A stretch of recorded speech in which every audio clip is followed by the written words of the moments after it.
하신다는 그 사실로 인하여서 우리가 새 힘을 얻는 그런 시간 되기를 축복합니다. 찬양 드리도록 하겠습니다.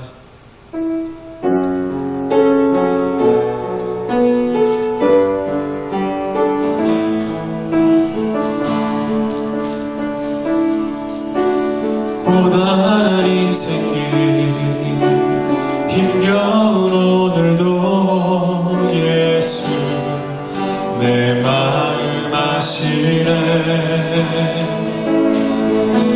지나간 아픔도 마주할 세상도 예수 내 마음 아시네. 고단한 인생길 고단한 인생길 힘겨운 오늘도 예수 내 마음 아시네.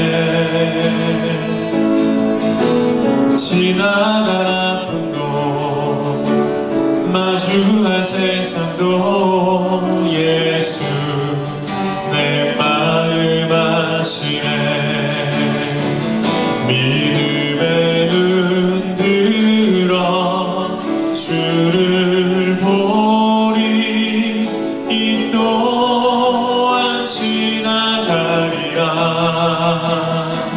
주어진 내 삶의 시간 속에 주의 뜻 알게 하소서. 하루를 살아도 기쁨으로 가리 예수 늘 함께 하시네. 후회도 염려도 온전히 맡기리 예수 늘 함께 하시네. 하루를 살아도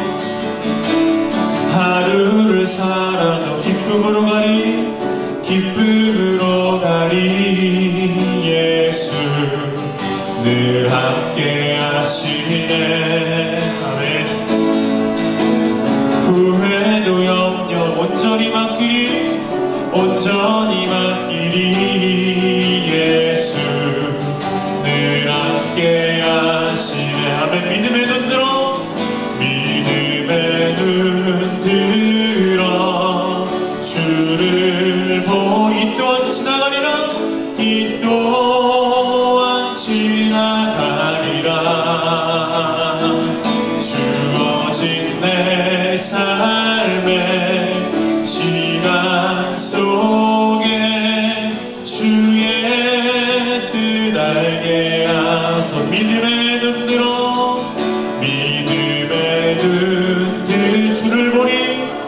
주를 보리 이 또한 지나가리라.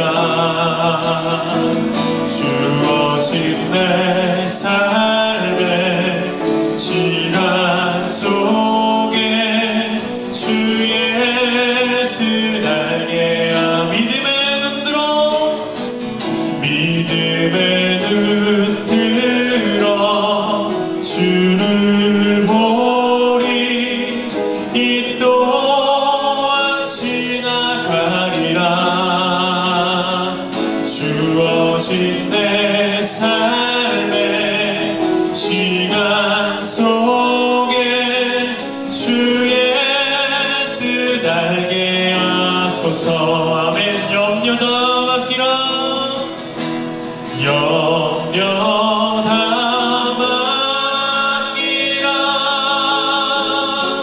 주가 돌보시니 주는 평화 우리의 평화. 모든 염려를 맡깁니다. 염려다 맡기라. 주가 돌보시니 주는 평화 우리의 평화 우리의 평화.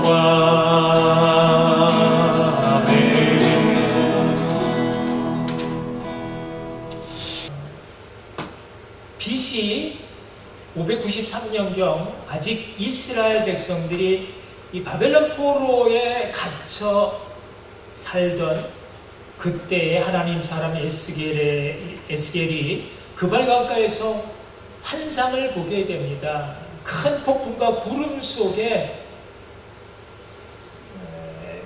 번개 같은 번쩍번쩍이는 그런 빛이 사방에 비추면서 네 생물의 형상이 나타나는데요.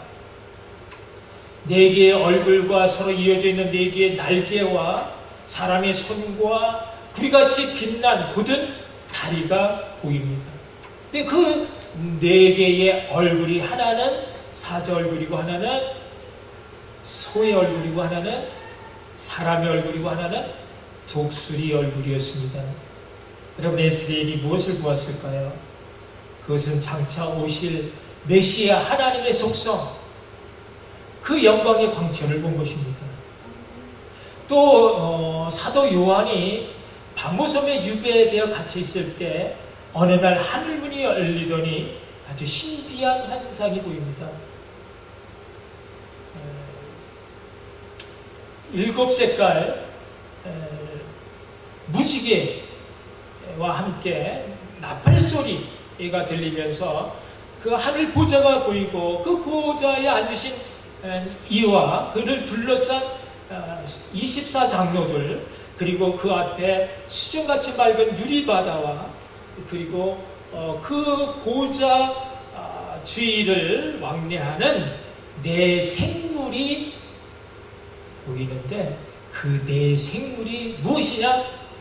하나는, 첫째는 사자 같고, 둘째는 송아지 같고, 셋째는 사람 같고, 넷째는 독수리 같더라 하십니다. 에스겔이 본 거와 같은 것을 본 거죠. 여러분, 사도 요한이 무엇을 봤다고요? 천사들을 통해서 장차 오실 메시아 구세주의 속성과 복음서를 본 것입니다. 여러분, 하나님의 말씀 신약 성경 맨 앞에 4복음서가 나오죠. 무엇입니까? 마태, 마가, 누가, 요한복음이 있습니다. 마태복음은요, 사자복음이라고 하며 그것은 왕으로 오신 예수님을 보여주고 있습니다. 마가복음은요, 송아지복음이라고 하며 이것은 종으로 오신 예수님을 보여주고 있고요. 누가복음은 인자복음이라고 하며 그것은 사람으로 오신 예수님을 보여주고 있고요. 요한복음은 독수리복음이라고 하며 이것은 하나님으로 오신 예수님을 우리에게 보여주십니다.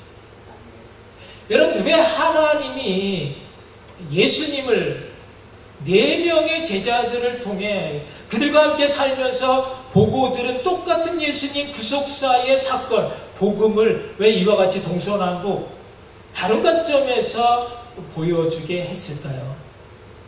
그것은요, 예수님이야말로 우리 모두의 완전한 구주가 되심을 알게 하기 위해서였습니다. 여러분, 그 장님이 코끼리 만진다라는 그런 말 아시죠? 큰 코끼리를 한 번도 본 적이 없는 장님이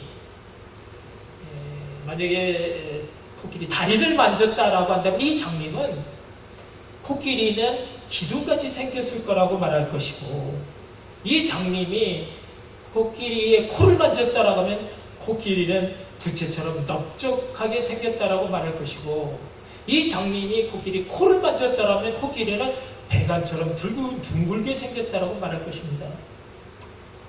다 틀린 말은 아니지만 정확한 코끼리 묘사는 아닌 것입니다. 코끼리를 정확하게 말할 수 있는 것은 그 코끼리를 동서남북 사방에서 전체를 볼 수 있어야 합니다. 마찬가지 예수님은요, 너무너무 크신 분이시기 때문에 어느 한 사람이 보고 정확하게 말할 수가 없습니다. 그래서 예수님을 보다 더 정확하게 우리에게 알게 하시기 위해서 동서남북 사방에서 예수님을 주고자 하신 것입니다. 그 중에서 오늘 마태는요, 예수님이 누구신가? 예수님은 왕이시다. 왕으로 오신 예수님을 우리에게 보여주고 있습니다. 예수님이 왕이시면요, 그의 이름에서도 알 수 있는데요. 예수라는 뜻이 무슨 뜻이라고요? 그가 자기 백성을 그들의 죄에서 구원할 자. 그러니까 자기 백성, 내 백성이라고 부를 수 있는 사람은 왕밖에 없습니다. 그가 자기 백성을 다스릴 왕으로 오신 것입니다. 여러분, 우리 모두 이 예수님을 왕으로 모셔드릴 수 있기를 바랍니다. 여러분, 왕은 다스리고 통치하시는 분입니다. 예수님은 우리를 다스리고 통치하기 위해서 오신 분입니다. 우리가 예수님을 왕으로 모신다라고 하는 그 말은요, 우리가 그분의 통치와 지배 속에 온전히 살겠다라고 하는 우리의 의지의 표현이며, 그의 말씀을 무조건 복종하겠다라고 하는 선의의 약속이기도 합니다. 그분이 다스리고 통치하는 나라가 바로 하나님의 나라, 천국이고요.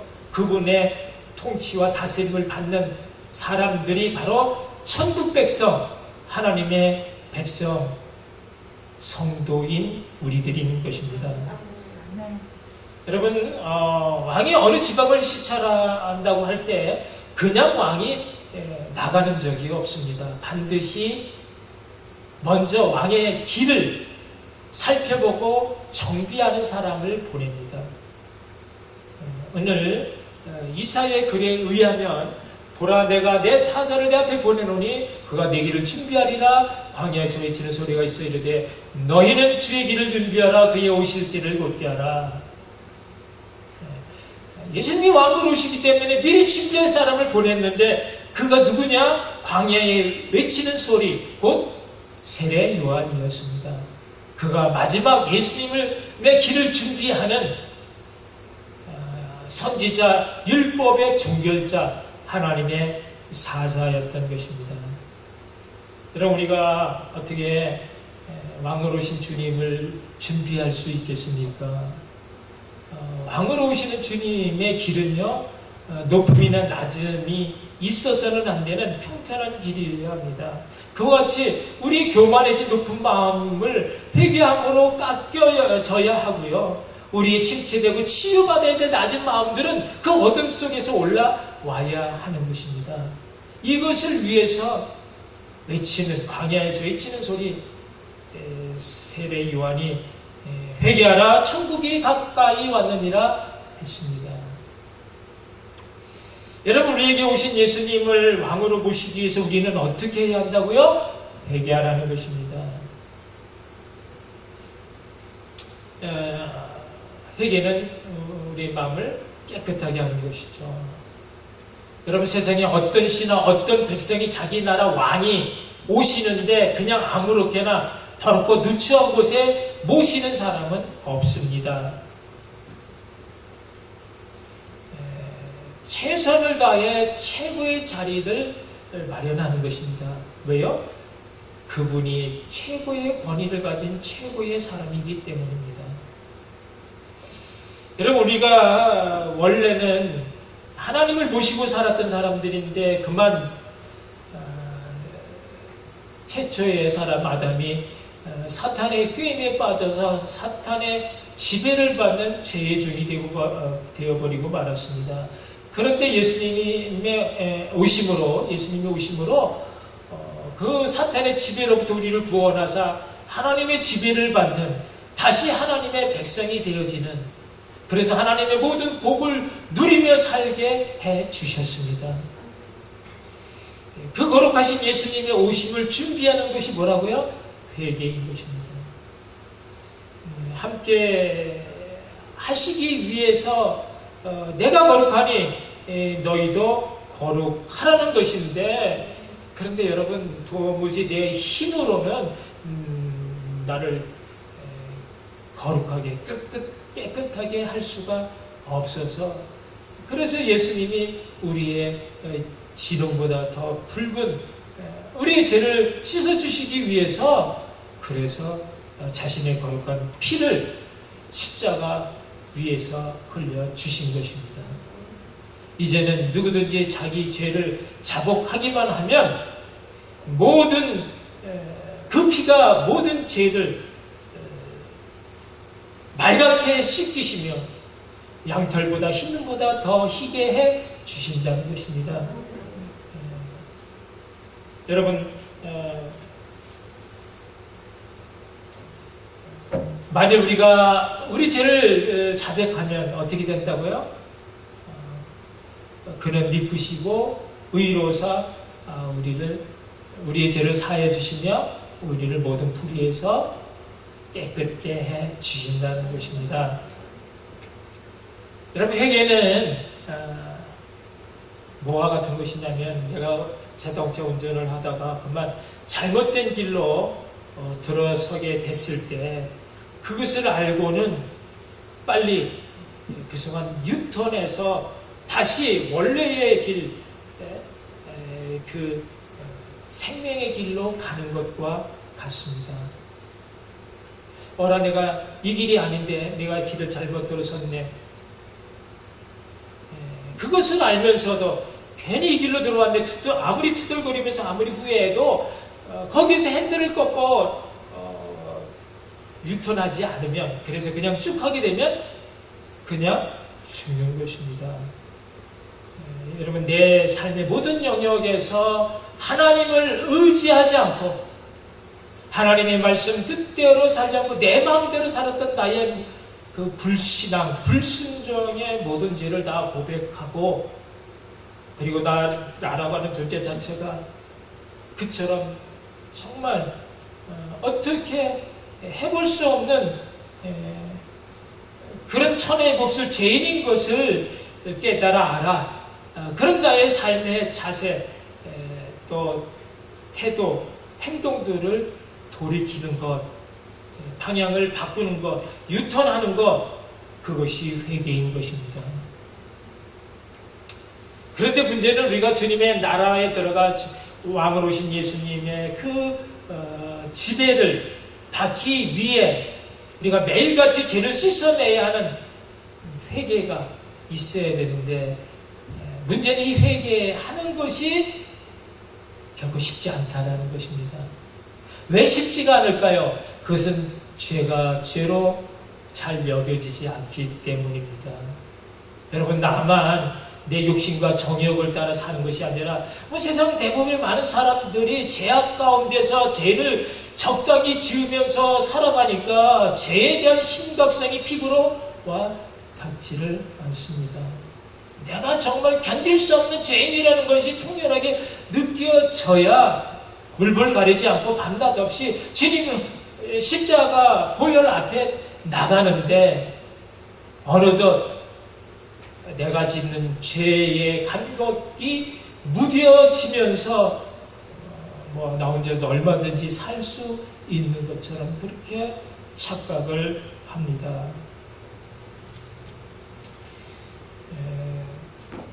그러면 우리가 어떻게 해야 할까요? 아무것도 없는 광야로 나가는 것입니다. 여러분 세례 요한이 지금 어디에서 죄인들을 부르고 있습니까? 광야에서 외치는 소리로 죄인들을 부르고 있습니다. 광야로 나오라는 것입니다. 여러분 우리가 모든 것이 다 갖춰져 있는 그런 세상 속에서는 하나님의 은혜 사랑 찾는 것보다는 내가 얼마든지 다 할 수 있는 것처럼 생각이 드는 것입니다. 그러나 광야로 나가면 광야에는 아무것도 없습니다. 내가 할 수 있는 것이 아무것도 없고 오직 광야에는 하나님밖에 없습니다. 그래서 광야는 내가 죽어지고 하나님을 만나는 곳입니다. 하나님 없이는 한시도 살 수 없는 곳, 먹을 것, 입을 것, 마실 것, 그 모든 것 다 하나님이 공급하신 하나님의 은총이라는 것을 알게 되는 곳, 광야입니다. 그래서 광야에서는 나는 아무것도 할 수 없는 정말 무능한 자인 것을 통렬히 깨닫게 되어지고, 그와 동시에 그럼에도 그런 나를 한량없이 사랑해 주시고 품어주시는 하나님을 보게 됩니다. 그때 우리가 할 수 있는 것이 회개와 감사밖에 없습니다. 여러분, 회개가 안 된다고요? 회개를 할 수 없다고요?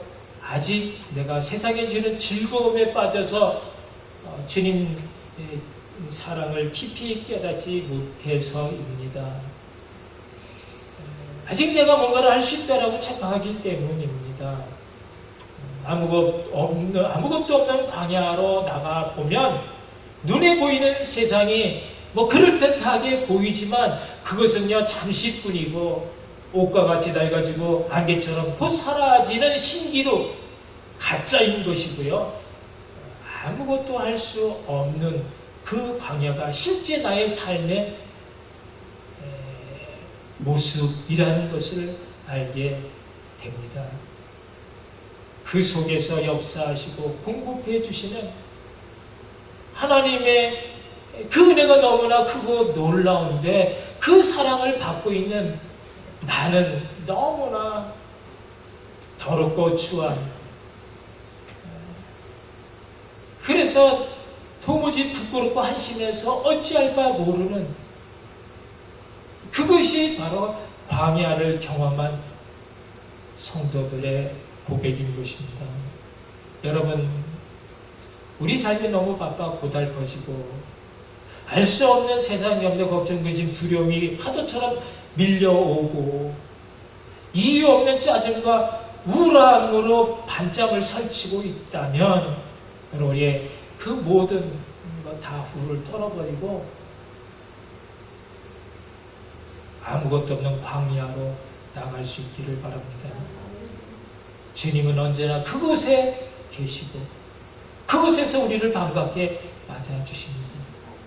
주님 품 안에 있을 때 주님이 나를 꼭 안아주시면서, 그래 내가 너의 아픔을 안다, 너의 눈물과 너의 수고와 너의 그 모든 애씀을 내가 잘 안다, 위로해 주실 때 우리는 다시 한번 힘을 얻습니다. 여러분, 내가 죽어지고 내 안에 주님이 살게 될 때, 내 안에 주님이 살게 될 때 우리는 비로소 왕으로 오신 예수님의 통치를 받는 하나님의 백성이 되는 것입니다. 여러분, 오늘 세례 요한은요, 하나님이 공급해 주시는 메뚜기와 석청만으로도 허기를 느끼지 못하고 공복 때문에 힘들어하지 않았습니다.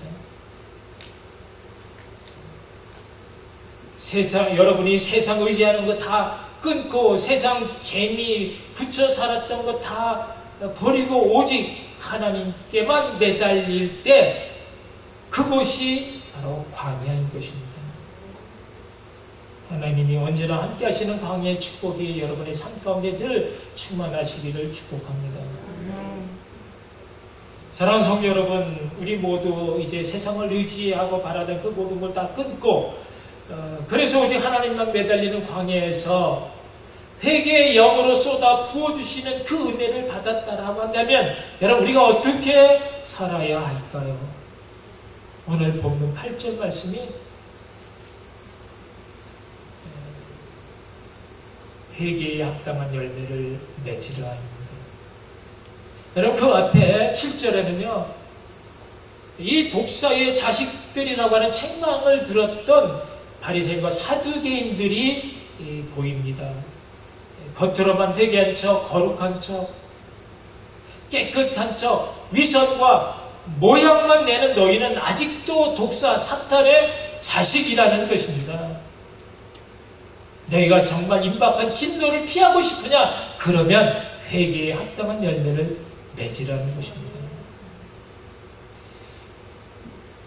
여러분, 이 책망을 들었던 바리새인과 사두개인들 중에서는요, 두 가지 반응이 나타났을 것입니다. 하나는 그 책망을 듣고 내가 어떤데, 콧소리를 내며 발길을 획하니 돌아간 사람이 있을 것이고, 마음이 좀 어렵지만 참고 주님의 큰 은혜를 입기 위해 하나님 앞에 더 가까이 나간 사람도 있었을 것입니다. 그럼 오늘도 주시는 말씀의 찔림을 받고 상처를 받아서 이기지 못해 교회를 떠날 수 있는 사람이 있고요.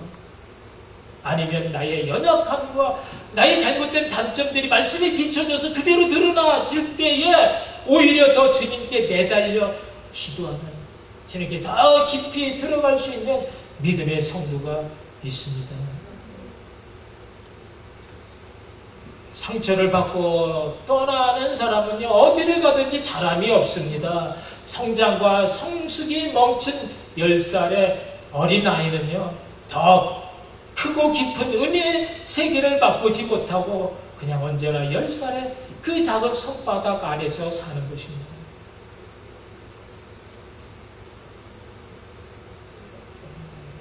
여러분, 회개는 반드시 회개에 합당한 열매가 맺혀지게 되어 있습니다.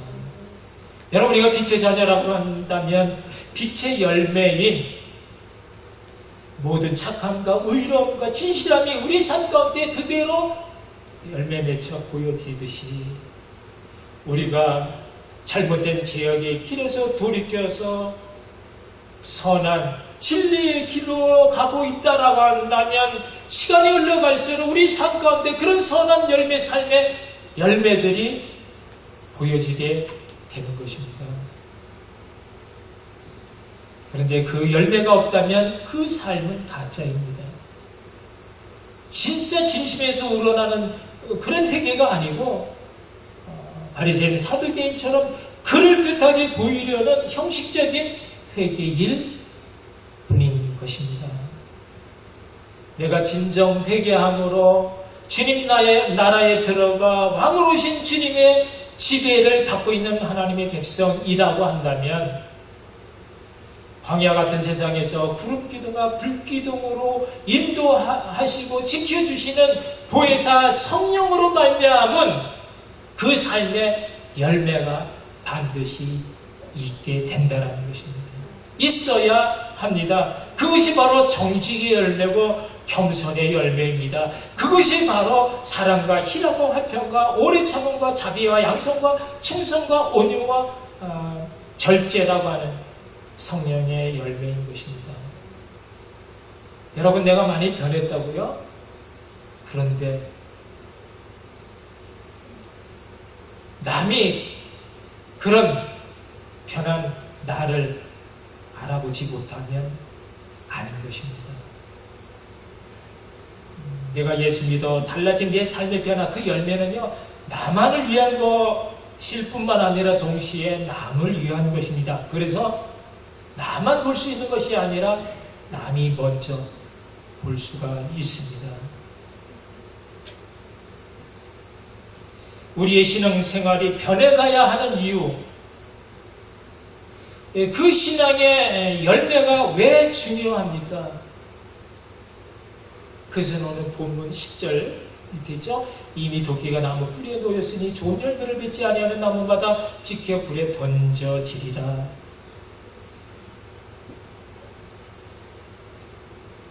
세례 요한을 통해서 우리에게 말씀해 주고 있습니다.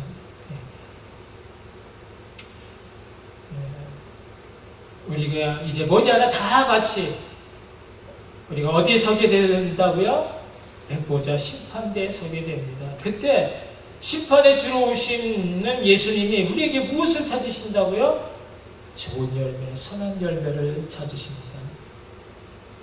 여러분, 제가 이제 5월이 되면 이 교회에 부임한 지 만 5년째가 됩니다. 세월이 참으로 빨리 흘러갔습니다. 그런데 제가 두려운 것은 주님 앞에 섰을 때 책망받을 일인데, 그것은요, 우리 교인이 하나도 늘어나지 않았다라고 하는 것이 아닙니다. 그것은 제가 할 일이 아니라 주님께서 하실 일이고요. 문제는 저에게 5년 동안 맡겨 양육하게 하신 여러분, 많지는 않지만 한 분 한 분이 얼마나 정말 변해가는 그런 신앙의 열매를 맺고 있는가입니다.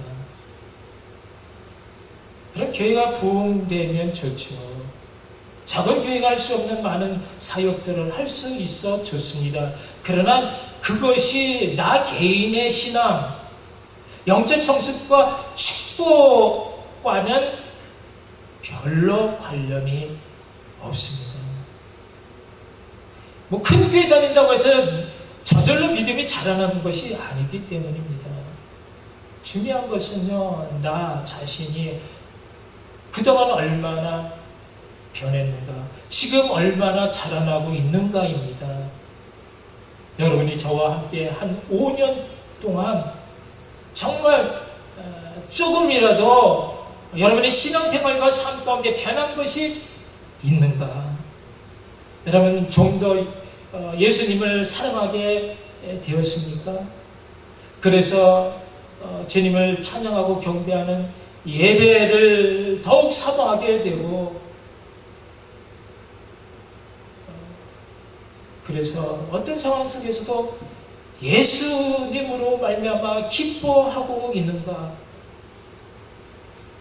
혹 예수님이 욕을 당할까봐 미워할 수밖에 없는 사람조차도 내가 참고 품고 양보하고 배려하는 그런 사랑의 열매, 그런 삶의 열매가 있는가 말입니다. 만약 있다면 너무나 감사할 일입니다. 그러나 혹 없다라고 말을 할까봐, 그래서 주님이 너 거기서 무엇하다 왔느냐 책망하실까봐, 그것이 저에게 두려운 것입니다. 네, 여러분 지금 코로나가 무섭습니다. 그렇지만 저에게 지금 코로나보다 더 무서운 것은 피리를 불어도 춤추지 못하고 애곡을 해도 가슴을 치지 못하는 죄에 무감각해진 이 세대의 사람들입니다. 지금 살아있는 하나님의 말씀이 들려줘도 감동을 받지 못하고, 한량없는 하나님의 사랑을 알면서도 가슴을 치며 회개하지 못하고, 감격의 눈물을 흘리지 못하는, 감사하지 못하는 그런 무뎌진 하루하루 또 1년, 2년 그런 식으로 시간이 흘러가고 있을까봐